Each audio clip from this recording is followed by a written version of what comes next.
nous trouvons aujourd'hui dans la Case Dôme, conçue par l'architecte Vincent Liétard pour la CIM, une société immobilière de Mayos.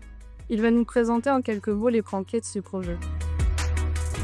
Bon, la Case Dôme est un projet particulier. Elle est née dans les années 80, en 83, conçue en 83, au moment où la CIM est en train d'engager ses programmes d'habitat de manière un peu active.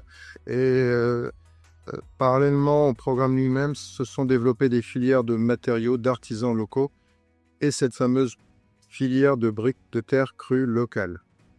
Ça a été l'occasion pour moi d'apprendre. Et j'ai poussé l'expérience en faisant un stage de construction de dômes, d'arcs, de voûtes, qui a permis, en travaillant avec les compagnons du Tour de France, qui étaient les formateurs locaux qui étaient mobilisés autour des artisans et des petites entreprises, de créer cette espèce d'expérience, c'est-à-dire construire des dômes, construire des arcs, c'est-à-dire des techniques complètement associées à la brique de terre, et qui ont permis de réaliser donc 40 ans plus tard une référence du savoir-faire de cette époque-là.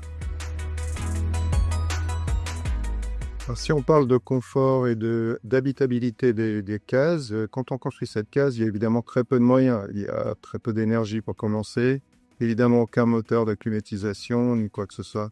Donc on s'est appuyé finalement sur des raisonnements qui sont du bon sens. Et on s'est beaucoup inspiré d'ailleurs des cases traditionnelles. Si on regarde une case traditionnelle, c'est une case qui a des larges débords de toiture qui mettent les petits cloisons, les petits murs très fins à l'abri de la lumière, à l'abri de la pluie aussi.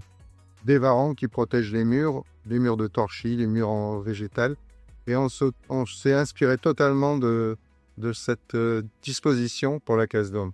Si on doit se représenter ce projet, c'est un ensemble, un grand bloc de briques qui fait petite vingtaine de mètres de long, si on additionne les dômes, couvert très étroit, 4,30 m, 4,50 m de large au maximum, et couvert d'un grand toit qui fait en double toiture un parasol qui couvre totalement l'ensemble de la maison et de ses varans.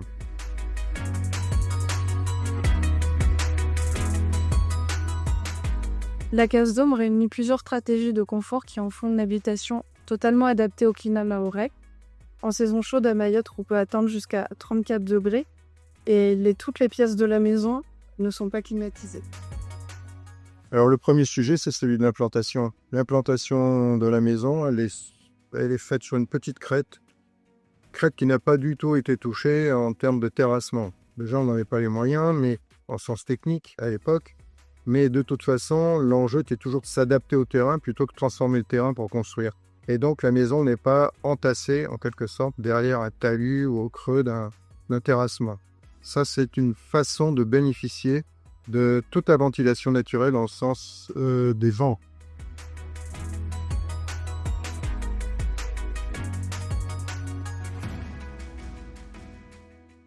La case est exposée au vent des alizés ou au vent du Nord. Les façades principales sont percées de larges baies. Ça veut dire qu'il y a à peu près 20-25% des murs qui sont soit des portes, soit des nacos, qui permettent une ventilation naturelle permanente. Ces alizés traversent une maison qui est finalement très fine.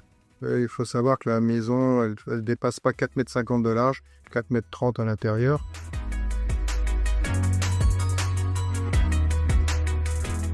À témoin, le Passo qui est derrière moi, qui avec ses 20 mètres carrés entièrement végétalisés, la plupart du temps à l'ombre dans la journée, est un véritable îlot de fraîcheur. C'est une façon de rafraîchir toute la maison, rafraîchir l'air, le jardin qui est autour, qui fait tout le périmètre de la maison, alors que nous sommes dans un milieu urbain, marque bien le contraste qu'il y a d'un milieu végétalisé et d'un milieu minéralisé.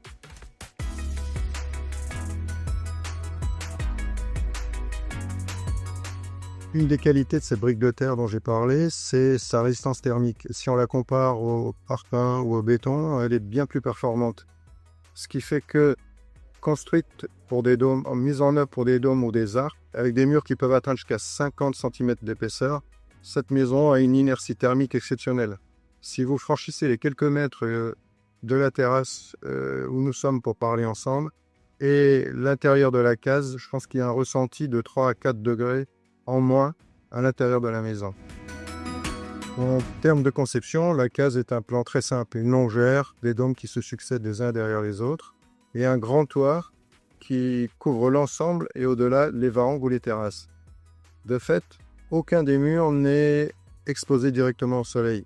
C'est avec la ventilation naturelle dont on a déjà parlé, des facteurs aussi extrêmement importants pour limiter la chaleur qui est un sujet important en termes de confort. Alors aussi, un des grands principes du confort, c'est l'isolation thermique par l'air. Toute la maison a en fait une double toiture. Les dômes sont surmontés d'une toiture en tôle. La pièce qui est au fond exposée directement en fait à une toiture doublée par des bardeaux. À chaque fois, on était très attentif en termes d'exposition, puisque la toiture est l'endroit où le soleil tape le plus fort, à isoler cet élément-là du reste de la maison. Et donc la ventilation est permanente entre les dômes et la toiture.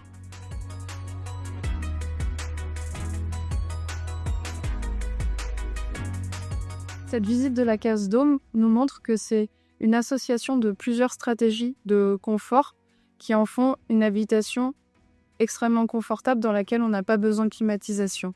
C'est donc la ventilation de traversance naturelle, des façades qui sont toujours ombragées, l'inertie thermique des murs qui est très élevée et le fait que l'habitation soit dans un îlot de fraîcheur fait par la végétation. Il faut savoir que la case dôme et son jardin ont été classés monuments historiques en février 2024. On peut aussi souligner le fait que cette maison, outre ses qualités thermiques, a des principes constructifs simples et performants qui lui ont permis de traverser 45 années et, il y a un an, un cyclone sans dégâts.